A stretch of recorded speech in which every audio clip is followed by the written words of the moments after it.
Israel-Islamic War sa Lebanon patuloy pa rin. At ang Iran nagbabanta ng digmaan laban sa US. Nakakatakot dahil ang mga ilan sa US bombers ay parating na sa North Korea habang ang North Korean troops ay nakikipagsagupaan sa unang giyera laban sa Ukrainian forces. Nakakagulat dahil ang mundo ngayon ay nasa bingit ng kaguluhan. Isang misteryosong aksidente ang naganap sa Iran. Isang high-ranking na Iranian military commander ang bumagsak sa gitna ng isang counter-terrorism maneuver habang sa kabilang bahagi ng gitnang silangan, isa-isang tinatarget ng Israel ang mga Hezbollah commanders sa Timog Lebanon. Pero hindi rito nagtatapos ang kaguluhan. Habang ang Iran ay nagbabanta ng giyera laban sa Estados Unidos, sinagot ito ng Amerika ng isang nakagigimbal na deployment ng mga B-52 bombers sa rehiyon.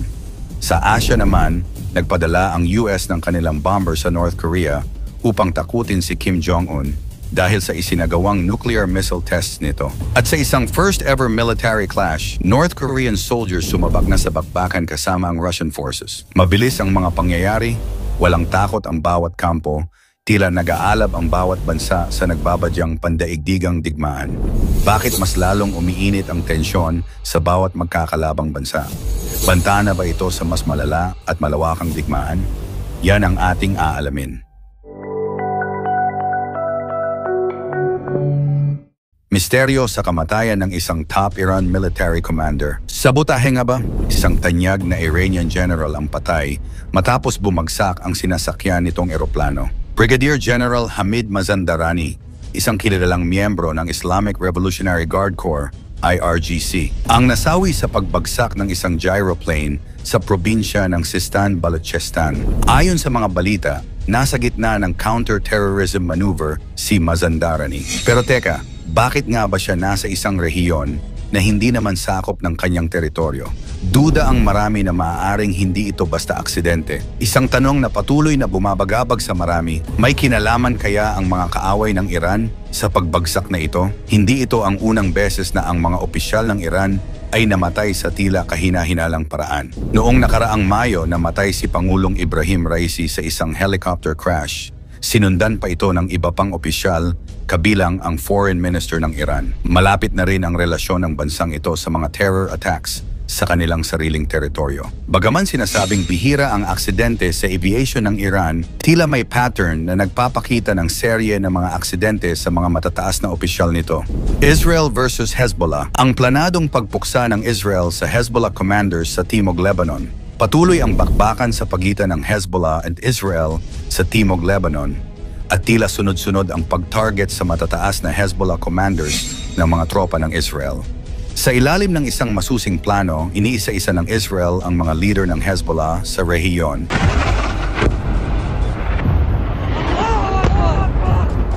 Isang hakbang na maaaring magdala ng matinding sagupaan.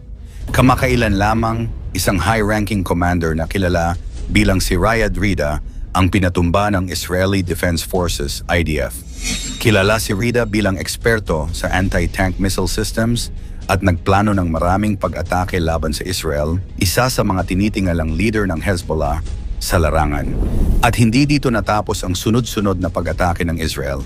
Inanunsyo rin ng IDF na ang isa pang Hezbollah commander, si Abu Ali Rida, ay napatay sa isang raid sa Barath, Timog Lebanon. Sinisikap ng Israel na ubusin ang lahat ng mga matataas na opisyal ng Hezbollah at tila hindi naman ito ikinatutuwa ng Iran.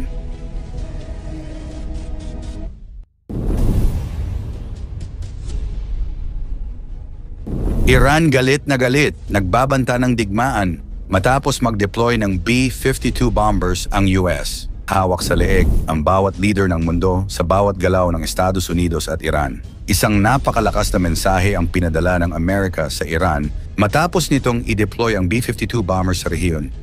Galit na galit ang Iran at ayon kay Ayatollah Ali Khamenei, ang kataas-taasang leader ng Iran, may nakahandang sagot sa bawat galaw ng Estados Unidos at Israel. Naganap ang deployment ng mga B-52 bombers sa kasagsagan ng patuloy na tensyon sa Middle East at tila isang matinding banta ang ipinapakita ng Amerika laban sa anumang agresibong aksyon ng Iran. Hindi na bago ang mga banta ng Iran sa US at Israel matapos ang ilang airstrike na ginawa ng Israel noong nakaraang Oktubre 26 kung saan nasira ang isang pasilidad na pagmamay-ari ng IRGC, ipinakita ng Iran ang kanilang ballistic missiles bilang kanilang panlaban.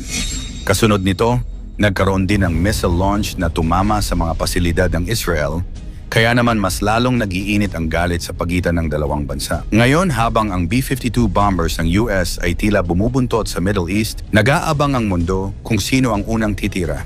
US nagpakawala ng bombers sa North Korea matapos ang isang missile launch ng North Korea. Walang humpay ang pagpapakita ng puwersa ng North Korea sa ilalim ng liderato ni Kim Jong-un. Sa pinakabagong missile test nito, ipinakita ng North Korea ang kanilang Hong-19, isang intercontinental ballistic missile ICBM na kayang lumipad ng higit sa 9,320 miles. Ayon sa mga eksperto, sa tamang direksyon, kayang tumarget ng Hong-19 sa anumang kontinente at posibleng magdulot ng napakalaking pinsala. Bilang sagot sa missile launch ng North Korea, agad namang nag-deploy ang Amerika ng mga B-1B bombers sa rehiyon upang ipakita ang kanilang lakas. Kasama ang Japan at South Korea, nagkaroon ng trilateral na military exercise sa South Korean airspace. Ang aksyong ito ng Amerika ay tila isang babala sa North Korea na hindi ito basta-basta tatanggap ng anumang aksyon mula sa kanilang rehimen. Ang banta ng US sa rehiyon ay lalo pang nagpapalakas sa posibilidad ng isang digmaang hindi inaasahan sa Asia. North Korean soldiers na nakipagbakbakan sa Ukrainian army, isang sagupaan sa gitna ng war zone ng Ukraine.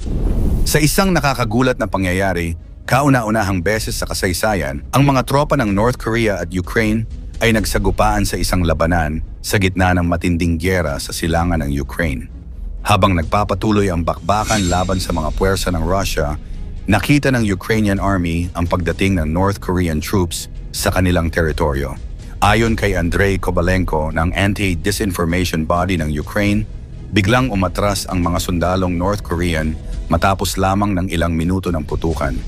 Ngunit ang mismong presensya ng North Korean soldiers sa larangan ng digmaan sa Europa ay isang senyales ng malawakang epekto ng gyerang ito sa buong mundo. Patuloy ang matinding bakbakan sa frontline ng Ukraine. Ayon sa presidente ng Ukraine, Volodymyr Zelensky, patuloy ang kanilang pagtutol sa anumang panghimasok mula sa mga kaalyado ng Russia at mayroong higit sa 400 drone at daan-daang bomba ang bumagsak sa kanilang bansa nitong huling Oktubre lamang. Ngunit sa kabila ng lahat ng ito, nananatiling buo ang loob ng Ukraine na labanan ang anumang banta, kahit na ang kanilang bagong kalaban ay mga sundalo ng North Korea mismo. Sa mga nangyayaring ito, tila nakikita natin ang unti-unting pagkatok ng malaking digmaang sasakop sa bawat sulok ng mundo. Mula sa misteryosong pagbagsak ng eroplano ng isang Iranian general hanggang sa sagupaan ng North Korean at Ukrainian troops, tumitindi ang tensyon sa bawat panig. Hanggang saan aabot ang samot-saring takutan at kaguluhan bago tuluyang sumiklab ang isang mas malaking digmaan. I-komento mo naman ito sa ibaba. Huwag kalimutang i-like at share. Maraming salamat at God bless.